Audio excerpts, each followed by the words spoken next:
के अध्यक्ष माननीय आशीष शेलार जी, परम पूजनीय कर्मा तानपाई ग्याल सेन जो बुद्धिस्ट धर्मगुरु हैं और इस समारोह के लिए हंगेरी से आए पधारे हैं। परम पूजनीय न्यायपदम सागर जी महाराज साहेब, श्री अरुण माहेश्वरी जी, संजीव खोसले जी, श्री अक्षयपत सिंघानिया जी, मेरी माँ अभी आए हैं, उनको थोड़ी देरी हो गई।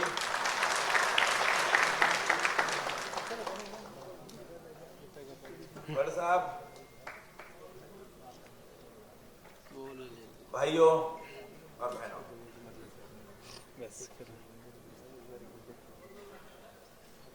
आप सोच रहे होंगे कि मैं रुका क्यों और दरवाजों की तरफ क्यों देख रहा हूं। मैं इसलिए देख रहा हूं कि मुझे गोपीनाथ मुंडे साहब के आने का इंतजार है। भाइयों बहनों, मैं मान ही नहीं सकता कि मुंडे साहब हमारे बीच नहीं है। उनका अशरीरी अस्तित्व यहां है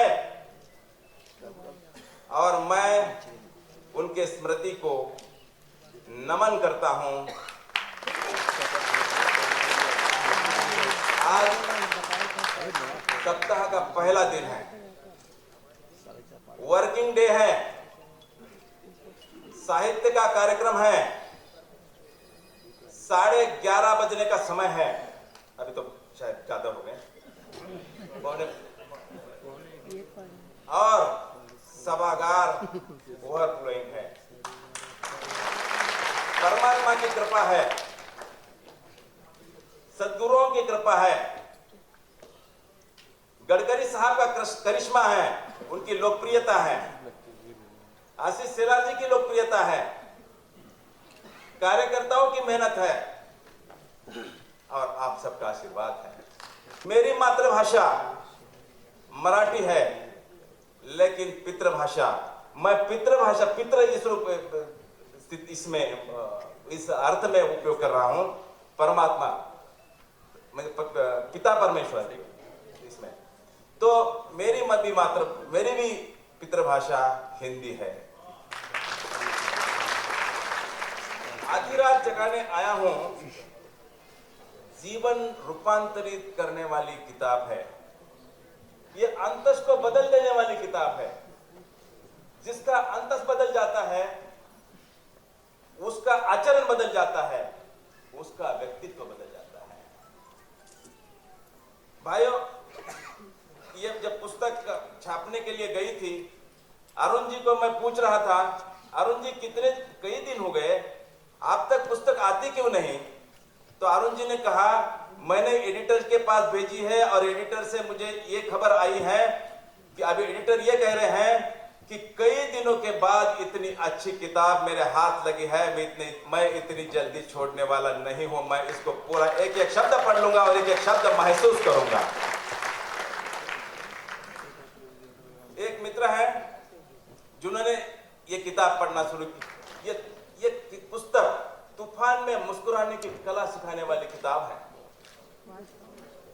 जैसे तूफान आता है, एक तिनका, सूखा तिनका हवा में उड़ने का मजा लुटता है, वैसे अगर ये किताब इतनी समझ पैदा करेगी कि आप भी हवा में क्योंकि संकट तो हर एक के जीवन में आने हैं, विपदाएं घेर लेनी है, विपदाओं ने, लेकिन यह पुस्तक इतनी समझ पैदा करेगी कि आप आकाश में उड़ने का आनंद लुटेंगे।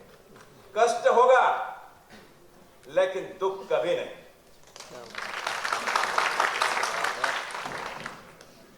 हर आदमी के मन में एक द्वंद्व है, हर आदमी के मन में एक दुविधा है कि किस मार्ग से चलूं। मैं पहले गडकरी साहब की क्षमा मांगता हूं क्योंकि 2 मिनट तो बात करनी होगी, बस आपको जाना है, मुझे पता है। मैं क्षमा मांग कर 1-2 मिनट देता हूँ। एक भर्तरी नाम का राजा हुआ उज्जैन का। उसने 2 किताबें लिखी हैं। एक पहली किताब है, उसका नाम है सौंदर्य शतक, अनुभव से लिखी। जब वो युवा थे, बड़े विलासी थे, और संन्यास लेने के बाद उन्होंने दूसरी किताब लिखी, उसका लेकिन उस वृक्ष का फल टूटा और इसके सर पे गिरा और उसका सिर दर्द बढ़ गया। उसने कहा, भर्तरी ने कहा, भाग्य। फिर उसने दूसरा प्रयोग किया, एक सांप को पकड़ा, उसको एक पेटी में बंद कर दिया और उस सारे रंध्र सुराख सब बंद कर दिए। वो जानना चाहता था कि इस सांप को अपने भाग्य से भोजन भी मिलता है या सांप मर जाता है। उसने वो पेटी को एक कोने में रख दिया और उसका निरीक्षण करता रहा। उसने देखा कि एक चूहा वहां पर पहुंचा है। उसने आकर पहने दांतों से उस पेटी को कुरेदना शुरू कर दिया और कुरेद कुरेद कर एक छिद्र बनाया और उस छिद्र से वह प्रविष्ट हो गया और सांप ने उसे गटक लिया और बाहर जाने का मार्ग भी सांप को मिल गया। भर्तरी ने कहा, भाग्य, कि आदमी भाग्य के हाथ की कठपुतली है।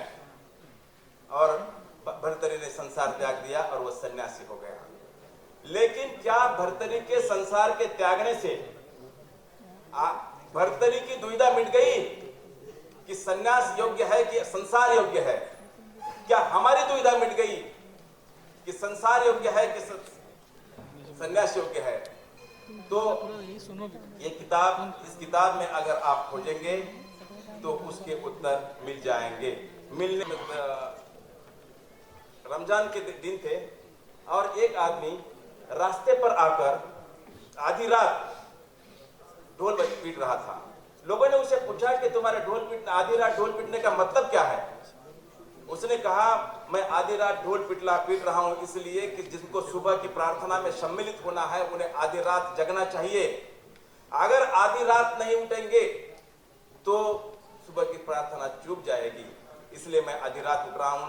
उसे पूछा गया कि तुम तो ऐसे घरों के सामने ढोल पीट रहे हो जहां तो अंधेरा है।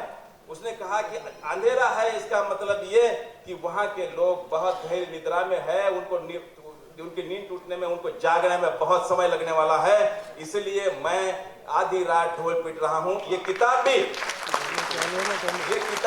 आधी रात ढोल पीटने वाली किताब है। और मैं चाहता था कि ये उन लोगों के हाथों से इसका विमोचन हो जो दुनिया को जगाने का काम कर रहे हैं।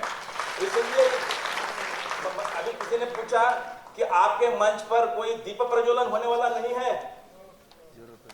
मैंने उनको कहा कि जहां इतनी ज्योतियां जल रही हो वहां और एक दीप की जरूरत क्या है? आता मी माझ्या दुसऱ्या पुस्तकावरती येतो। दुसरं पुस्तक आहे, आता एक माझं दुसरं पुस्तक येतंय द टेस्ट ऑफ नन। तो पण ग्रंथच आहे, मोठा ग्रंथ आहे। तर त्या पुस्तकामध्ये मी समर्पण पत्रिका अशी लिहिली आहे, असं आहे की to my unschooled mother for whom the alphabets are just caricatures, this book is affectionately dedicated.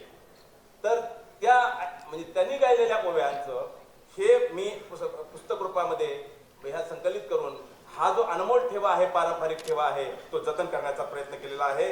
यात माझ्या आईच्या अंतःस्फुरण आहे, प्रार्थना आहे, भक्ती आहे, वात्सल्य आहे, प्रेम आहे आणि समष्टी प्रति आदर आहे।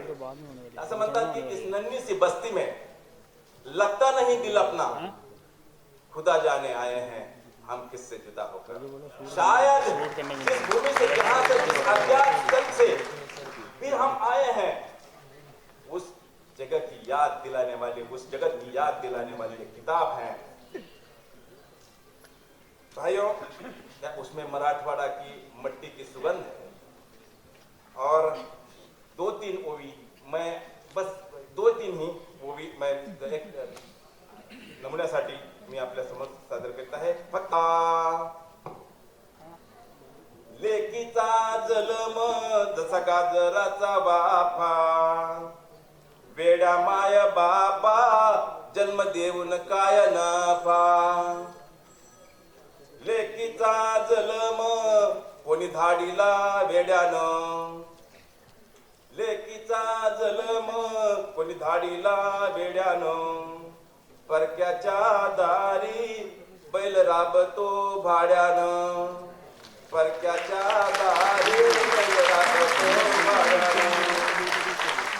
लेकीचा जलम कामाचा ग नाही, लेकीचा जलम कामाचा ग नाही, बाजारा नेल्या गाये कसा बदाव लावे, बाजारा नेल्या गाये कसा बदाव लावे.